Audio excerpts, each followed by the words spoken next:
Happy Epiphany. Yeah, happy Epiphany.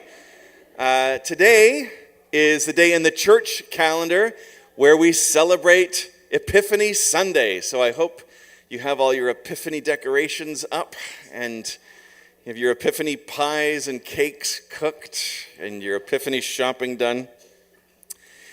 Epiphany is one of those feasts or celebrations in the Christian calendar. Again, it's been celebrated for thousands of years, but in the West and in sort of a more Protestant culture, we don't tend to be as much aware of some of these festivals, but they really do matter. And so we're going to talk about Epiphany today.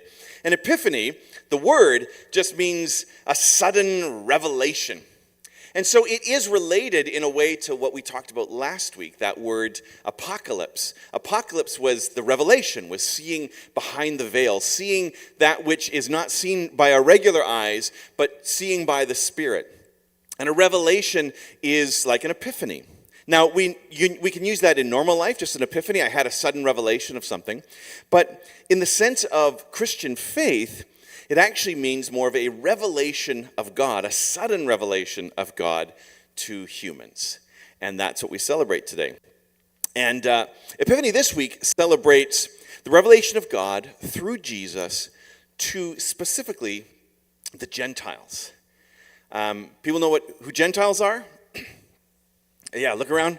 That's us. Yeah, maybe it's not everybody, but it's non-Jewish people. It's a general term for non-Jewish people, the Gentiles. And that's a pretty big deal, that there was an epiphany of God through Jesus to non-Jewish people. Why is that such a big deal for us here today? Because we're here today, because we're gathering, because we're talking and singing about God. And if that epiphany had not happened to the Gentiles, then we wouldn't be here. We wouldn't know. And so we see in the story of the early church, in the book of Acts, and in the life of Jesus, there are multiple epiphanies from God to the Gentiles. And it's because the good news of God in Jesus could not be contained. It could not be restrained to just one group of people. In fact, the epiphanies to the Gentiles are, in part, the fulfillment of the promise to Abraham. Abraham, the father of the faith. And to Abraham, God said, I will make you a blessing to the nations. And that's us. Have a quick look around. There's a lot of nations here. I know we just did this, but it's okay to do it again. Look around. There's a lot of nations here. There's a lot of languages here.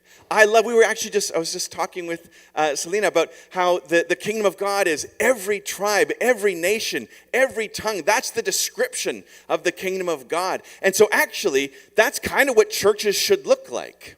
Is every tribe, every nation, every tongue. I bet if we did a little study, we'd find probably dozens of languages spoken just in this small gathering today.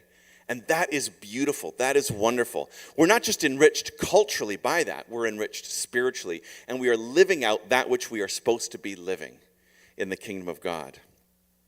And so Abraham is a blessing to the nations, and we're proof of that. We're fruit of that here today.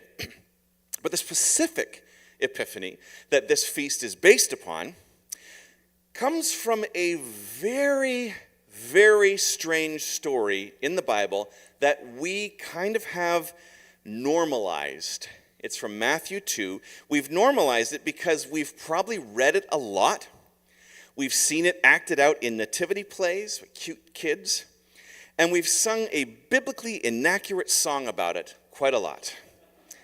And it is the epiphany to the Magi of We Three Kings fame. If I never have to hear that song again, I'll be happy. It's not a great song, but that's how we kind of know about it. And so we've normalized this very, very, very strange, dangerous, political story. And we've kind of sanitized it and made it just fun to have kids play it out.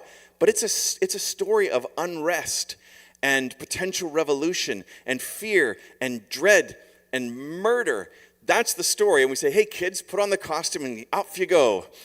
But that's the story that we are actually celebrating in Epiphany. These Magi were the first Gentiles to encounter Jesus and to have revealed to them something of his divinity. They said, we've come to worship him, which would have been a very, very strange thing to say in a Jewish culture. We've come to worship this child. That doesn't make sense. But in their culture, it probably made a bit more sense. So let's start to read it. This is from Matthew 2, 1-3. After Jesus was born in Bethlehem in Judea, during the time of King Herod, Magi from the east arrived in Jerusalem asking, "Where is the one who has been born King of the Jews? We saw his star in the east and have come to worship him." When King Herod heard this, he was disturbed, and all Jerusalem with him. So these Magi, these wise men from the east, are not exactly welcome in Jerusalem. Did you catch that in the story? They come and they make their announcement, which is strange. And then it says, Herod is disturbed, and all Jerusalem with him. We should pay attention to that. There's a reason that they put that in. Herod is disturbed. Well, we can understand why they weren't particularly welcome to King Herod, yeah? This is a disturbing message because their message represents a direct threat to his rule, to his kingship. Herod was the king of Judea, king of the Jews, and he was relatively trusted by the Romans.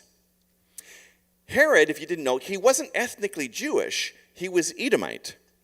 But his father was an official in Rome. Herod had major connections in Rome, which led to him getting the kingship over Judea. And his job was to rule Judea at the pleasure of Rome and to keep the peace and to keep tax money from Judea flowing back to the center of the empire. That's his job. That's what keeps him as king. If we go to the next slide.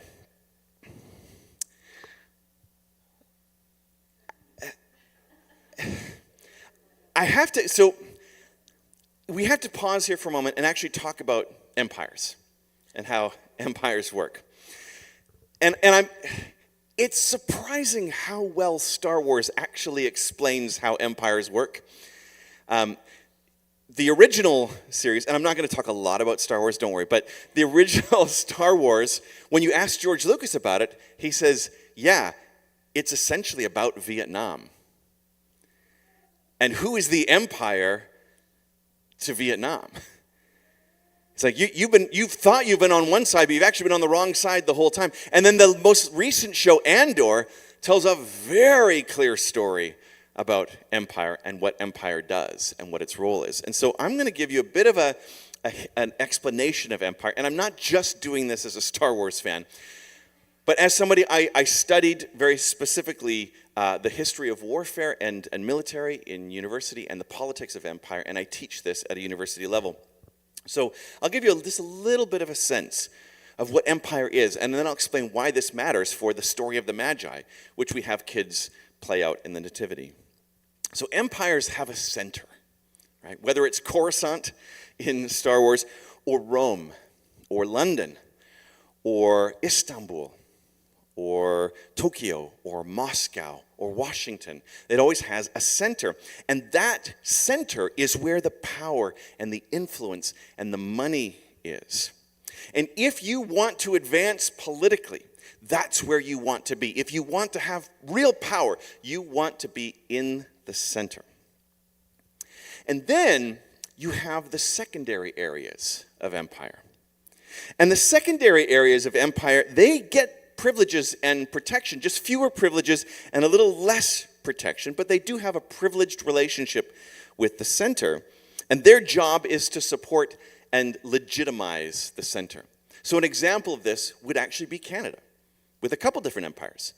Canada had that role, a secondary role in the British Empire. Canada has had that role in the American Empire. We were the secondary. We're not the center, but we were given a privileged kind of relationship. some protections, and our job was, in some ways, to support and legitimize the center. And then you have the third areas, the tertiary areas, the margins. And in the example of our story here in Matthew 2, Judea is not the center. And that's actually hard for us to understand because we have centered so much of our faith and our story around Judea and Jerusalem that we tend to think that that's the center of the story, but it very much was not. According to the Roman Empire, nobody was really thinking about Judea. Judea was on the margins. Judea was a place where nobody, particularly from the center, wanted to be. If you were sent there, it means maybe you were on the way up or maybe you were on the way down, but you didn't really want to be there. That's not where the center of power was at all. And what the empire wants to do with the third places, it wants to control them and it wants to extract resources from them. And we need to understand this about empire, that empire doesn't particularly care about the people there. It wants them for what it can flow back to the center. It wants their resources, their money, fuel, gold, whatever it happens to be. And it's often in these marginal spaces where wars are fought. Wars are fought in the third spaces because no empire wants to fight a war in its center. That's not where you want. So the third spaces act kind of as buffers.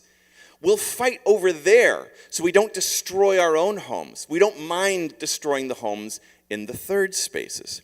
You can think of recent examples of this in Vietnam, Korea, Cuba, Afghanistan, where empires, partly what was happening there is empires were fighting with one another by proxy, at a distance, through other nations, as they were trying to keep control of the resources. So the number one priority of empire in those third spaces is to keep control, take resource. Is that clear? If empire can't control those areas, what they do is they destabilize them. They create disorder and violence. And when you create disorder and violence and instability, then you can say to the people, well, look at all this instability here. The only people who can take care of this is us, the center. You need our power to recreate order and peace. And that can feel very, very convincing, particularly on the ground. And this has happened very recently. We have examples of this within the last century. This happened in Guatemala in 1954, in the Dominican Republic in 1965, in Chile in 1973, Nicaragua and El Salvador in the 1980s, Panama in 1989, and it's still happening today. You could make a very clear argument. I had already written this before what happened yesterday, just so we're all clear. But what happened yesterday in Venezuela, you could make an absolute, I don't even think you have to make a case. I think the case has been made, where the argument is we're going to take back the resources that were taken from us. That was the American argument in Venezuela. Regions are destabilized through threats, by refusing asylum, through terror, bombing, regime change to someone more favorable to the empire. And the goal is to reestablish control over the resources. And again, I don't even feel, this isn't like a marginal view. The center yesterday said, we're not leaving Venezuela, we're going to run the country, we are in the oil business, we will be selling oil. That's a direct quote. So that's what's happening. And it's not new and it's not partisan. It's actually not left or right. This is just what empires do, and it runs by the script. That's what happens. And the Romans had a word for it. They called it the Pax Romana. That means the Roman peace.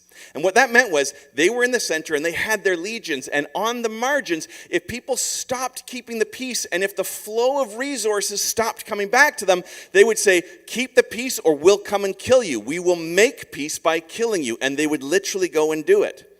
The Pax Romana. And they had a statement. Their motto was peace through strength. And yesterday, a very well-known American evangelist said, this is peace through strength.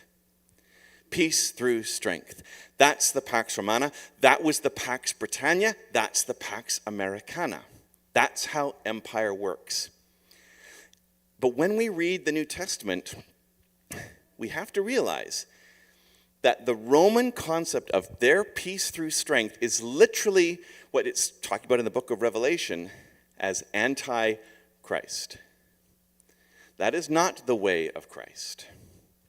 It isn't peace. It certainly is not the peace of the gospel. It is not the peace of the Prince of Peace. And we know this because there's one further step that empire will do.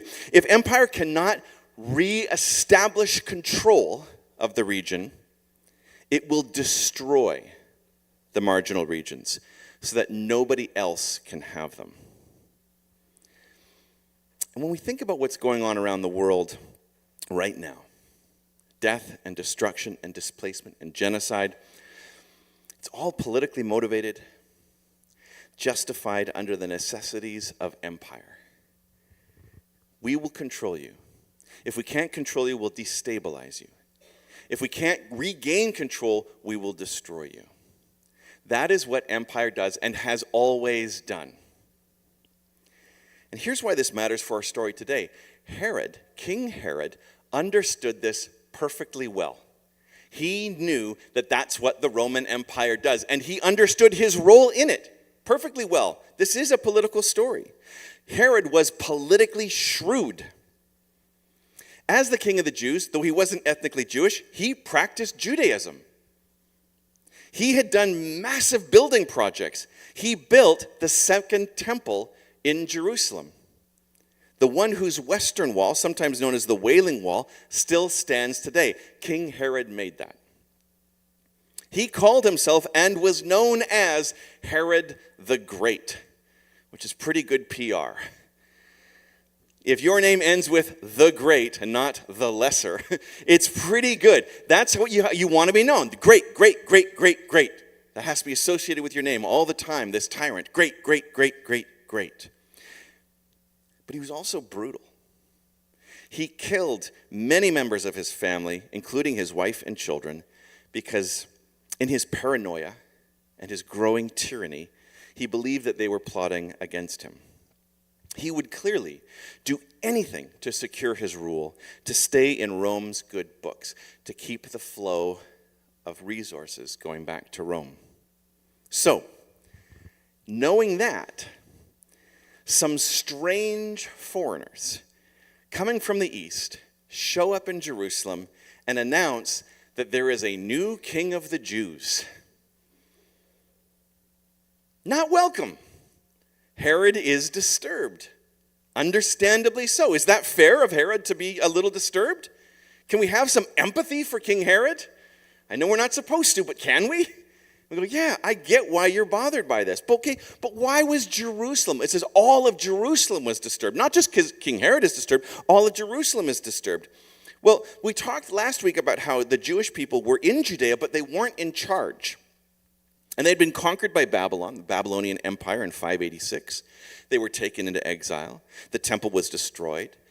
Then they got to go back to Jerusalem, but they were ruled by the Persians, and then the Medes, and then the Greeks, and now the Romans. And the Roman Empire did not care what the Jewish people or any other marginal people groups did. They did not care, so long as peace was kept and money kept flowing. It's why the issue of taxes came up so much in Jesus' ministry, because people wanted to know, should we keep paying the tax? This is our primary kind of concern, our primary threat right now is Rome. Should we keep paying that, or is now the time to rebel? Should we fight them? What does God want? And there were various factions within Judea that wanted different things. There were zealots who wanted a violent revolution. There were Pharisees who wanted spiritual resistance. There were the group called the Essenes who wanted spiritual and physical separation. And then there were the Herodians who followed King Herod, and the Sadducees who really wanted the status quo based in Jerusalem, around the temple, around King Herod. But everyone knew, if trouble started in Judea and it came to the attention of Rome, eventually Rome would deal with it through the Pax Romana. Keep the peace or we will kill you. And the way that Rome asserted its power, asserted its will around the world, is the central symbol of our faith. Do we have one here? Yeah, we do. Crucifixions. We have to remember, when we look at the cross, that this was the instrument of Roman terror, of Roman control. Thousands of Jewish men would be crucified and would be left along the roads, crucified. That was how Rome said, we own you. We control you. You fight us. This is what happened. And the purpose of the cross was to utterly, completely dehumanize the victim. That's what a crucifixion was. And the people of Jerusalem knew, they had seen this happen, and they knew if people start talking about a new king, a Messiah, well, trouble is starting. They were disturbed. So all of Jerusalem is reasonably disturbed alongside Herod. So who are these disturbing Magi, these foreigners who walk into this political powder keg with a lit match? Like, they just, everything is just being kind of contained, and it's all fine, and there's been no revolutions for a little while, and along come the Magi go, hey, guess what? There's a new king born. Celebrate with us. And everyone's like, yeah, no, that doesn't seem like a really good idea. Shh. They followed a star to find the king of the Jews, who they're going to worship. Jewish people do not worship kings. They do not worship humans. They don't necessarily some want a new Messiah, some don't. They just don't want to be crucified. What's going on? Who are these people? They didn't know. Herod didn't know. To be honest, we don't know. Who are the Magi? We don't particularly know. They may have come from the same area that the Jewish people had been exiled in years before, part of Persia, which is Iraq and Iran now. And maybe there they had become familiar in a way with certain Jewish prophecies. That's possible, but we don't really know. These characters are strange. And so Herod takes action. And he actually takes the correct political action. Let's read from Matthew 2, 4-6. And when he had assembled all the chief priests and scribes of the people, he asked them where the Christ was to be born. In Bethlehem in Judea, they replied, for this is what the prophet has written. But you, Bethlehem, in the land of Judah, are by no means least among the rulers of Judah. For out of you will come a ruler who will be the shepherd of my people, Israel. So he gathers his advisors together. He consolidates his power. He gathers information. And whether he believes in this prophecy or not, and probably he doesn't, but whether he does or not, it's beside the point. He knows that it's out there. He knows that the people do believe it. He knows that he can use this religious belief. And he knows that he has to act, because this is dangerous. So let's look at Matthew 2, 7-8. Then Herod called the Magi secretly. This is CIA stuff going on here. Secretly.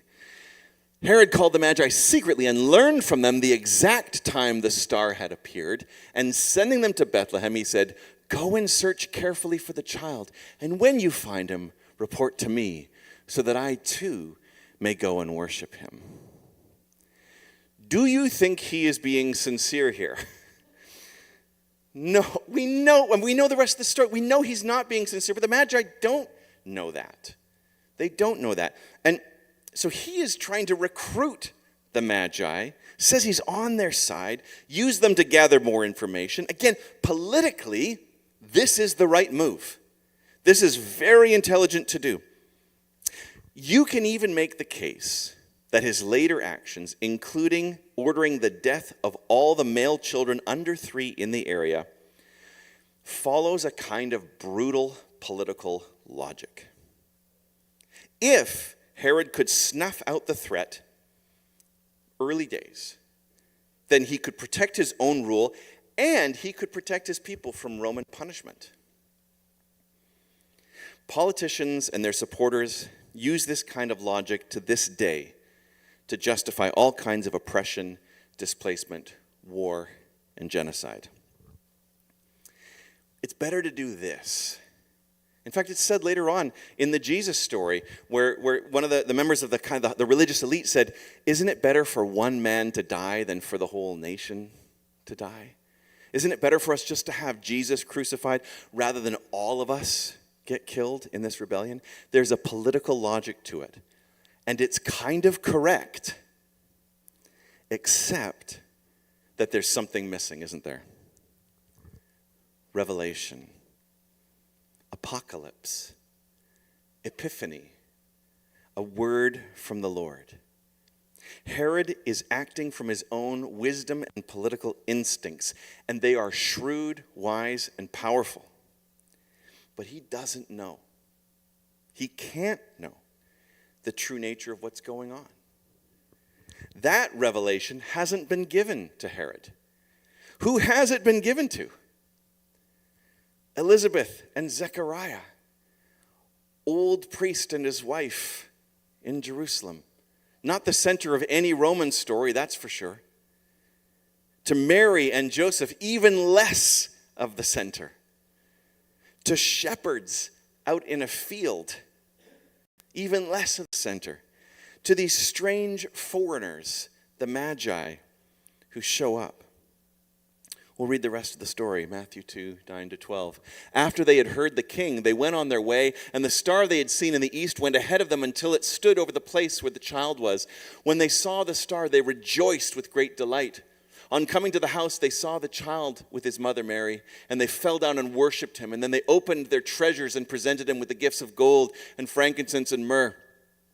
And, having been warned in a dream not to return to Herod, they withdrew to their country by another route. How did the Magi get their epiphany? Dreams and stars. Does that make anybody here uncomfortable? Who here, hands up, who here is like super into astrology? Alex, close your eyes for a second. Who here is really, really into astrology? Like, make sure every day you're reading the astrological information in the newspaper. No? Not a lot of people? How many people are really into like dream work here? Makes us a little uncomfortable. Doesn't it sound a little bit new age, kind of weird? Late night television when the people come on and they say, call us up and we'll be a psychic to your pets or whatever. Like, it doesn't sound a little strange? This is a strange story. This is in the Bible. This is in Matthew 2. It's not even Matthew 3. This is Matthew 2. This is like early in the gospel. Some astrologers following a star have the revelation that this is where Jesus is. They're the first Gentiles to meet him. And it never actually says that they repented of their astrology. The last thing we hear is they heard in a dream that they should go a different way, and so they do. There's an epiphany. God is speaking to them, not to King Herod. To them, to these guys, that's weird. That's strange. I'm not sure that we would be happy if some strange foreigners came into our service today with their star charts and told us that they knew what God was up to. Would you give them the mic? I mean, probably not. Right? Would we listen? Probably we wouldn't. Not without an epiphany. What do we risk missing when we only allow the truth to come to us in ways in which we are comfortable? From people or situations that fit within our concept of acceptable. Look, I deal with this all the time. I live in the downtown east side, and there are people with genuine revelation and wisdom from the Lord, and they are simply not listened to. One of my favorite things to do, and I should do it one day if I'm invited here, is to bring some of my friends. I get invited to speak, but I say, actually, I want to give the mic to them and let them speak, because they don't typically get invited to churches to speak, but they have wisdom to share. And sometimes also they're crazy. And sometimes I'm crazy. And sometimes you're crazy. Right? But who are we willing to listen to? Where are we willing to receive a revelation from the Lord? What if God chooses to speak through the unlikely? Are we actually prepared to hear him? Are our ears set to the frequency of God, which is not the frequency of empire? This matters because the nativity story doesn't work without epiphany. It doesn't work without divine revelation. People make decisions all through that story that they would not make by their own wisdom. They only make that decision because they heard something from God. Zechariah and Elizabeth, their answered prayer in the temple, Mary's pregnancy, and Joseph choosing to stay with her. It actually says he was a righteous man and he was going to put her aside honorably. That was the best wisdom he had, and that's what he would have done if an angel didn't come and say, actually, this is what God wants. Okay, that doesn't make sense, but I'm going to do it. The Magi following the star, the shepherds leaving their flocks to see the new baby, people finding Jesus, giving him gifts, the Magi giving him gifts that represented his kingship, his priesthood, his sacrificial death. Then them refusing to go back and talk to Herod. Herod, who was the power in the land, said, you come back and see me. And they said, actually, we're going a different way. Why? Not by their own wisdom, because they were warned in a dream. Joseph being warned in a dream that Herod was going to kill all the children in the area. I don't know if you know this, but families don't just on a whim pick up all their stuff and leave their country. They don't just do it because they think it's a neat idea. People leave where they are because there is a genuine threat to their lives. The Holy Family became refugees to Egypt because of a reasonable threat to their life that they learned in a dream.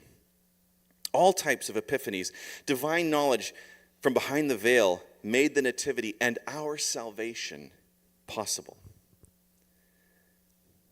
Do epiphanies still happen today? What do you think? Yeah? No? Are there still epiphanies today? I believe there are. In fact, I know refugees who were warned in dreams to leave or to hide or to move. And oftentimes, they will run into systems and people who are operating only according to the logic of greed, fear, oppression, empire. I remember a Christian leader in 2016 saying, how can we let refugees into Canada if we can't be sure that they aren't our enemies? I'll say that again. How can we let refugees into Canada if we can't be sure they aren't our enemies? That is a political position that many people hold. And I could give a political answer to that. I could have a good political discussion around that. And that's an okay thing to do. We can have political discussions. But is there not a better answer to that for us, followers of Jesus, more in line with Epiphany? What revelation have we been given about the nature of God, the person of Jesus, the life that we as his followers, his Gentile followers, are called into? So I ask the question, do we have a political answer or an epiphany answer to these questions? What are we told to do about the poor, the orphan, the widow, the foreigner, our enemies? What have we been told to do by revelation? I will say that far too many Christians, in my opinion, are satisfying themselves with partisan political answers to these questions, both right and left. But we have already been given an epiphany, a revelation from the child whom the Magi came from far away to honor and to worship. Mark 8:15. I think we have it on the screen. And he cautioned them, saying, watch out. Beware of the leaven of the Pharisees and the leaven of Herod. These Pharisees and Herod were two very different political, even spiritual, religious options, and neither of them was the option of Jesus. Jesus' way was self-sacrificing love, even for our enemies, and especially for the poor. And if we are followers of Jesus, recipients of the blessing of Abraham and the fruit of the epiphany to the Gentiles, then that should affect everything. There is no compartmentalization. There is no, we will follow Jesus in church on Sunday and follow the way of empire for the rest of the week politically. That doesn't work. It doesn't work. It should affect everything, especially the way that we engage with those who are suffering most in the world. See, the message of Epiphany is not simply that the good news of the gospel was offered to the Gentiles, us included. It is that. But it is also that we are now included in the covenantal command to be a blessing to the world. That's our job, our role. The role of Herod, the role of the secondary empires, it is to buoy up, to bolster, to legitimize the empire. That's not our role. Our role is to be a covenantal blessing to the world in and through the person of Jesus. So we're going to take communion together.